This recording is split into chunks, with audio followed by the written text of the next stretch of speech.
अस्सलाम वालेकुम, how are you. आज करेंगे numerical number 7 chapter 4 turning effect of force class 9 physics. The statement is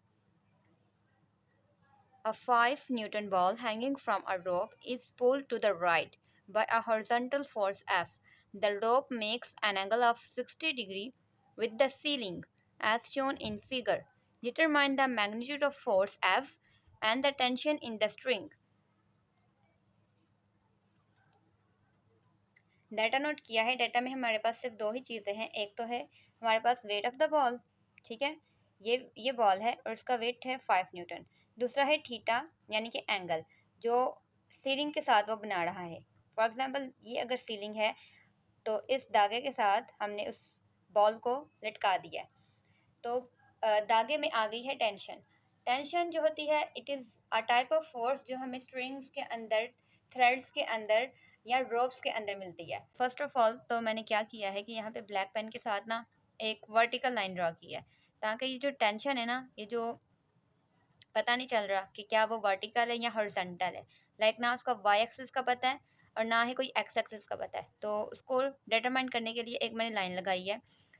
तो ये टेंशन का होगा वर्टिकल कंपोनेंट, ठीक है, जिसको बैलेंस कर रहा है इस बॉल का वेट डाउनवर्ड। टेंशन जो होती है वो अपवर्ड होती है स्ट्रिंग के अंदर और वेट जो होगा वो डाउनवर्ड होगा।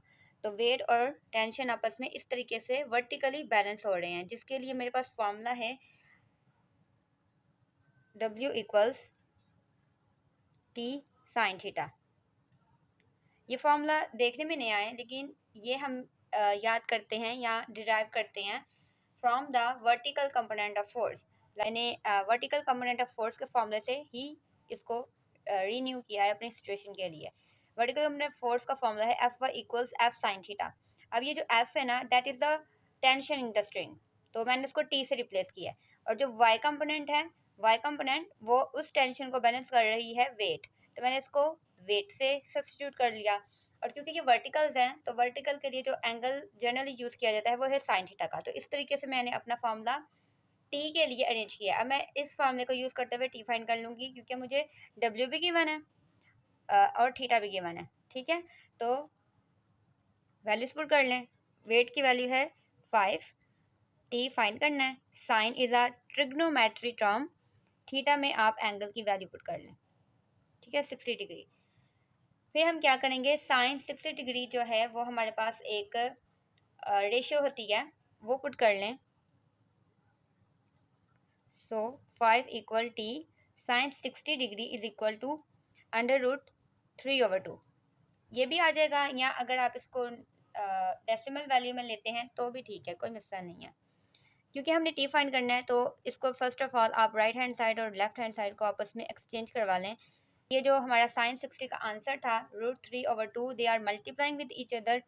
तो जब √3/2 को यहाँ से मैं रिमूव करवाऊंगी तो ये फ्रैक्शन है, यहाँ पे मल्टीप्लाई हो रही है, उधर जाके ये फ्रैक्शन डिवाइड हो जाएगी। तो देखिए कैसे फ्रैक्शन को डिवाइड कराया है, √3/2, ठीक है।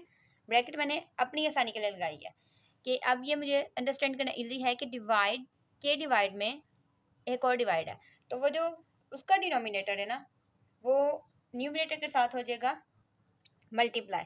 तो ये चीज़ हो जाएगी 5 × 2/√3, दैट वुड बी 10/√3, जो कि है टेंशन, ठीक है। इसको आप कैलकुलेटर पे ले लें तो वो आपको टेंशन देगा अप्रोक्सीमेटली 5.8 न्यूटन। टेंशन क्योंकि एक तरह की फोर्स ही होती है, इसलिए इसका यूनिट भी न्यूटन है। सेकंड चीज़ जो फाइंड करनी थी वो है मैग्नीट्यूड ऑफ फोर्स।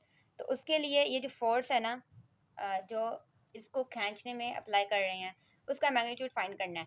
और क्योंकि बॉल स्ट्रिंग के साथ अभी तक हैंग है तो इसमें टेंशन का फैक्टर भी आएगा, और फोर्स जो है वो हॉरिजॉन्टल है, तो उसमें हम हॉरिजॉन्टल कंपोनेंट ऑफ फोर्स से एक फार्मूला ड्राइव करेंगे। रिकॉल के लिए मैं यहाँ पे लिखती हूँ Fx equal F cos theta.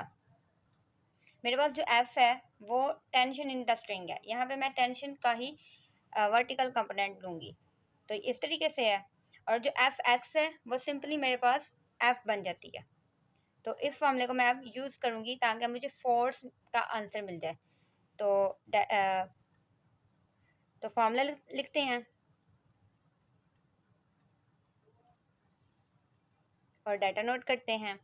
यहाँ पे मैंने फोर्स ही फाइंड करनी है और टेंशन का जो आंसर मेरे पास आया है 5.8, वो गिवन एंगल है, वो यहाँ पे लिख लें 5.8 cos 60। आप कैलकुलेटर पे ले लें, दैट वुड बी 0.5 और ये आपस में हो रहे हैं multiply.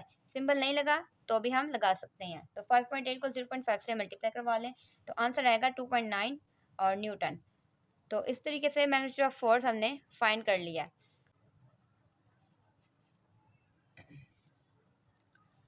Numerical number 8. The statement is a signboard is suspended by means of two steel wires as shown in figure. If the weight of the board is 200 Newton, what is the tension in the string?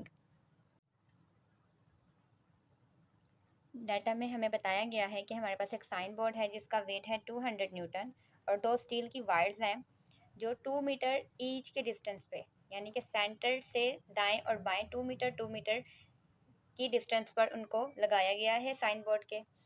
तो उन steel wires के अंदर जो tension आई है T1 और T2 के नाम से, उसको हम कैलकुलेट करें ताकि पता चल सके कि हमारा जो साइन बोर्ड है वो इक्विलिब्रियम में है, बिल्कुल स्ट्रेट है।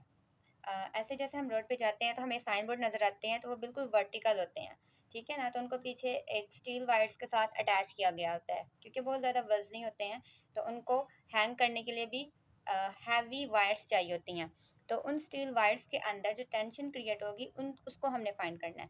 लेकिन यहाँ पे एक मेन पॉइंट ये बताया गया है कि साइन बोर्ड के सेंटर से लेफ्ट और राइट साइड पे 2 मीटर के डिस्टेंस पर ही उन स्टील वायर्स को अरेंज किया गया है ताकि बैलेंस्ड हो पाए। तो जो टेंशन हमारे पास है T1 स्टील वायर एक की और दूसरे स्टील वायर की, उन दोनों को जब मिलाएंगे तो वो ही बैलेंस कर पाएंगे उस साइन बोर्ड के वेट का। तो फॉर्मूले को कुछ इस तरीके से समझ के अरेंज किया है। तो क्योंकि स्टील वायर्स का उन्होंने बताया नहीं है कि वो उनकी थिकनेस कितनी है या उनकी लेंथ कितनी है, कुछ भी ऐसा जिक्र नहीं है, तो वी अज्यूम कि हमारे पास जो T1 है और जो T2 है वो आपस में इक्वल है, क्योंकि अगर इक्वल होंगे तो हमारे लिए कैलकुलेशन आसान हो जाएंगी। तो अगर वो इक्वल है तो मैं यहाँ पे T1 की जगह पे भी या T2 की जगह पे T1 लगा सकती हूँ, जिससे मेरे पास दो T1 हो जाएंगे। तो T1 प्लस T1, ये एक T1 है, ये दूसरा T1 है, तो it becomes 2T1 equals W। तो मुझे फाइंड तो टेंशन करनी है और मैंने अज्यूम कर लिया है कि दोनों स्टील वायर्स की टेंशन होगी same by this notation T1 equals T2। पहले पुट करें तो वेट तो 200 न्यूटन है उस साइन बोर्ड का और 2 फॉर्मूले से आया, तो जब डिवाइड कराएंगे तो टेंशन जो होगी वो आएगी 100 न्यूटन, ठीक है। और ये सिर्फ एक स्टील वायर की टेंशन नहीं है बल्कि it is also equal to T2। Numerical में जो चीज़ समझ ना आए उसको आप कमेंट में पूछ सकते हैं।